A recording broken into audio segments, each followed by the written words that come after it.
Queridos hermanos,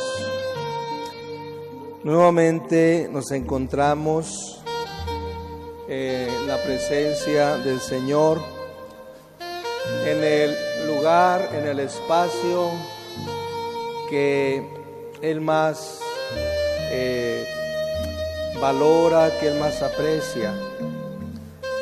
No en balde llegó a decirnos: cuando dos o más se reúnan en mi nombre, ahí estaré yo.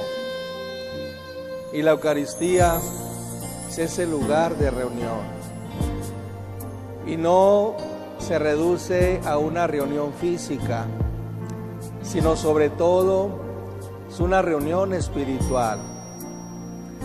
Así fuera solamente el ministro el que estuviera celebrando la Eucaristía, ahí estaría presente toda la iglesia, porque la oración del sacerdote no es para él solamente, es para él y para todo el pueblo de Dios. Y nuestro Dios nos bendice a través de este sacramento, no solamente al ministro, sino a través de él a todo su pueblo. Estamos pues unidos íntimamente al Señor en este preciso momento. Hemos escuchado su palabra y otra vez nos habla en un contexto de cárcel, de encierro, que es lo que nos ha tocado vivir en estos días. Pablo y Silas están predicando en su nombre y esa comunidad los rechaza, los desnudan y los meten a la cárcel. Y el carcelero se encarga de que ocupen el lugar más profundo de la cárcel, obviamente para evitar que se escape. A eso de la medianoche, Pablo y Silas se levantan para hacer oración, para alabar al Señor.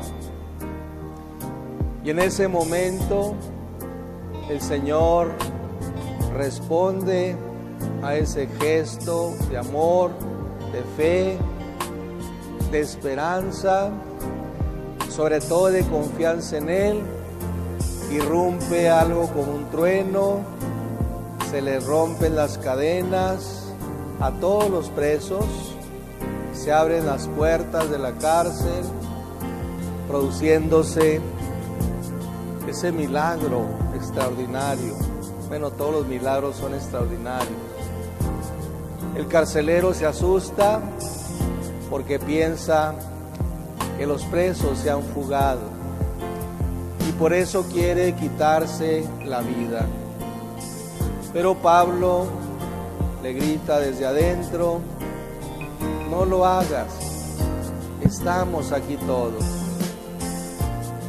Y ante ese prodigio el carcelero le abre su corazón a la palabra de Dios. Y Pablo y Silas le hablan de Jesús. Seguramente le explican por qué ellos estaban ahí, por qué ellos estaban alabando a Dios, por qué Dios había respondido de esa manera.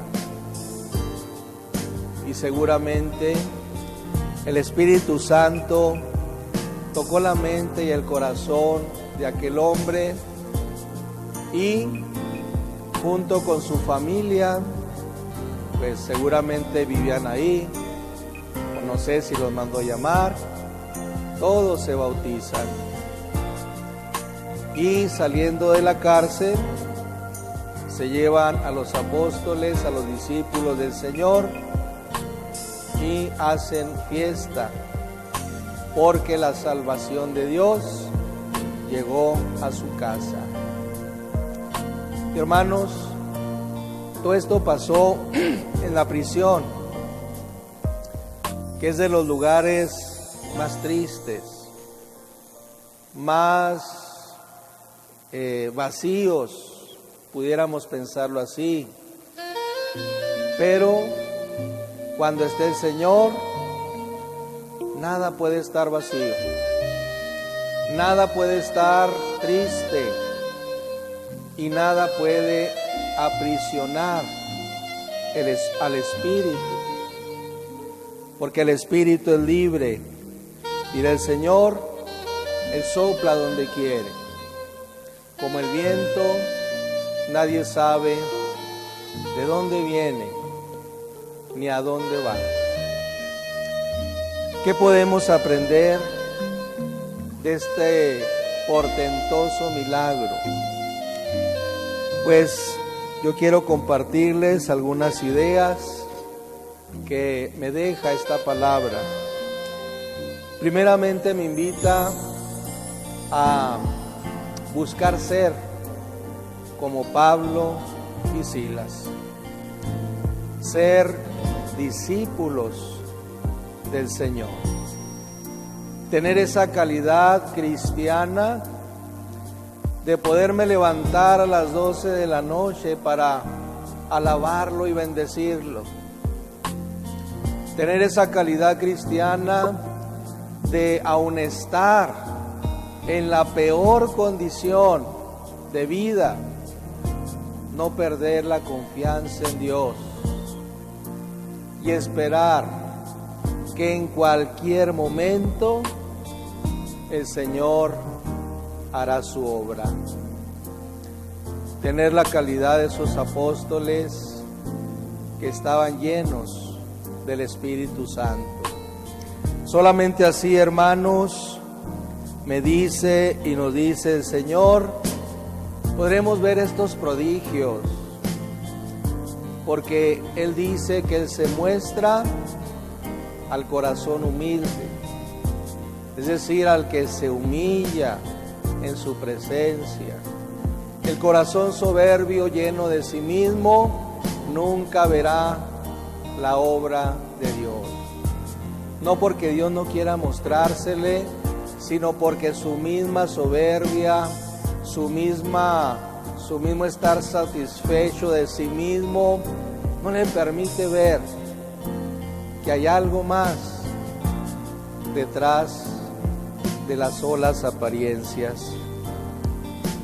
La segunda cosa que me invita el Señor es que cuando estamos siendo perseguidos, cuando estamos siendo atormentados o atribulados por causa de su nombre, el Señor siempre actuará. Los apóstoles están ahí por predicar su nombre. Ellos no han cometido ningún delito, a nadie le han hecho daño, pero ya sabemos que el príncipe de este mundo, que ya está condenado, pues hace su último esfuerzo por obstruir la obra de Dios, atacando a sus misioneros. Confiar entonces siempre en el Señor y no dejar de alabarlo aún en los momentos más difíciles de nuestra vida.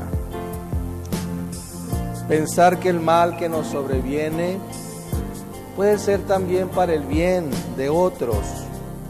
No siempre el mal se las quiere ver con nosotros. Es que Dios permite eso para que otros se salven. Gracias a que ellos los encarcelaron, aquella familia del carcelero se salvó.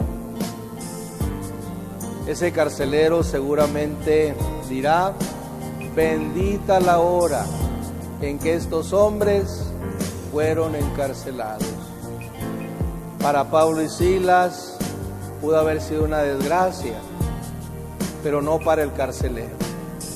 Para él fue motivo, causa de salvación.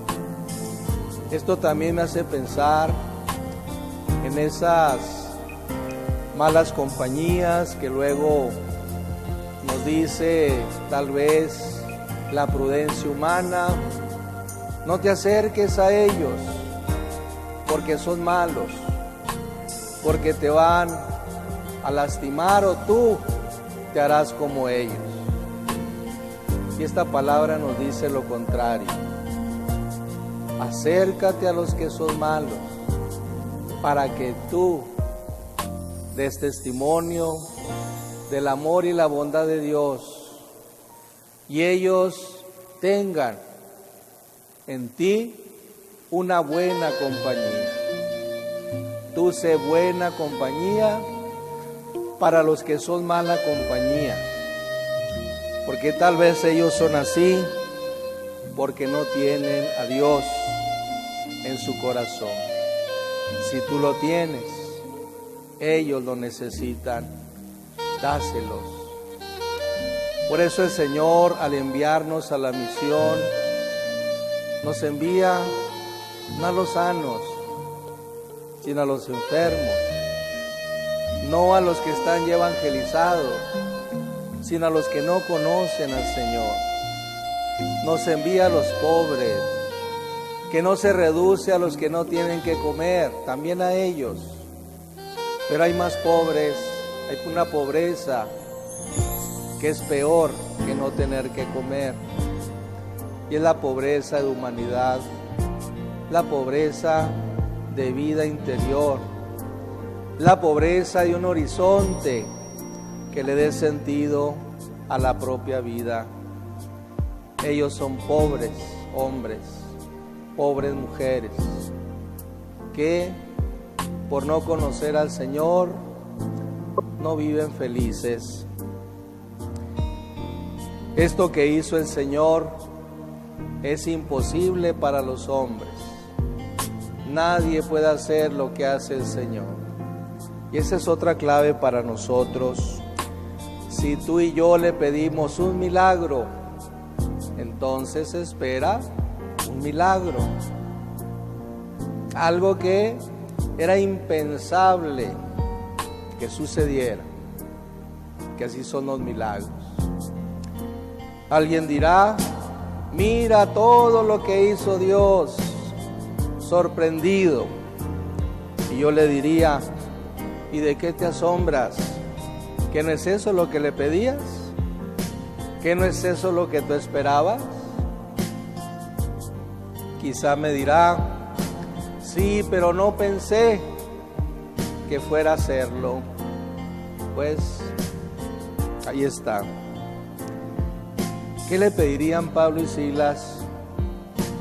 Yo creo que no le pedían nada, porque cuando tienen al Señor, ¿qué se necesita? Simplemente estaban compartiendo con Él ese momento de gozo, no la cárcel, ni que estuvieran ahí desnudos o que estuvieran ahí, no. Porque acuérdense que Pablo ya no era Pablo, ni Silas, eran ellos, pero era el Señor el que estaba en ellos. Y si por causa de su palabra ellos están ahí, son felices, son gozosos.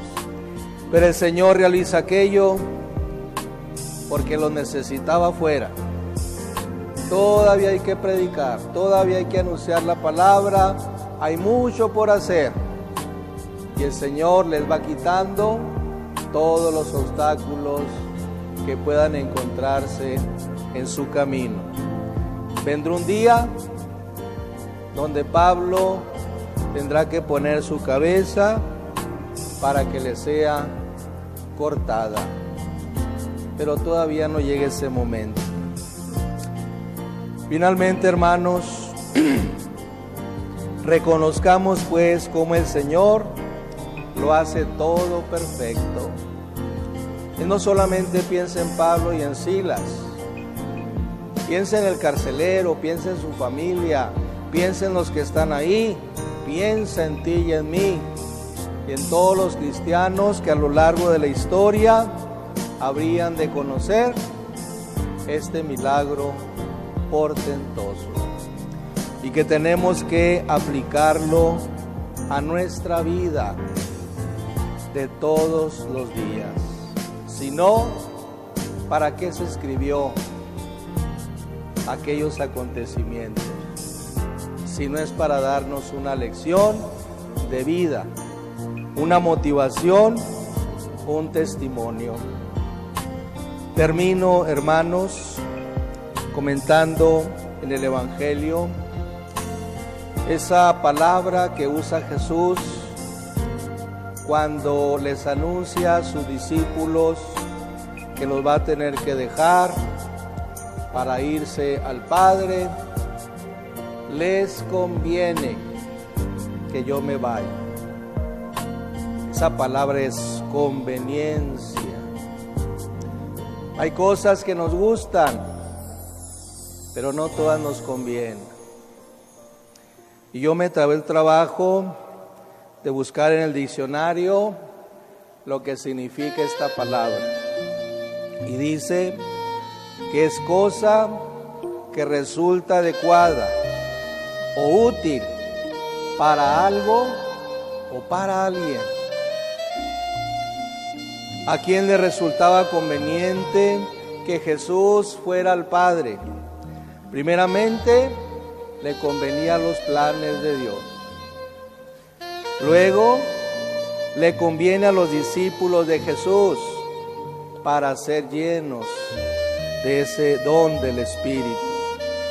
Le conviene al mundo, aunque el mundo no lo sepa. Nos conviene a cada uno de nosotros. ¿Qué seríamos si el Espíritu Santo no fuera ese dulce huésped de nuestras almas? En nuestra vida, pues, si no estamos dispuestos a dejar que las personas o las cosas se vayan, nunca veremos aquello que más nos convenía. No quiero dejar a mi esposo, no quiero dejar a mi esposa, no quiero dejar a mis hijos, no quiero dejar este trabajo, no quiero dejar este ministerio, no quiero dejar mi osito de peluche. Nunca sabrás lo que más te convenía al soltarlo. Pues que el Señor nos concede esta sabiduría por el Espíritu Santo. Siempre tomemos las decisiones movidos por su acción. Que así sea.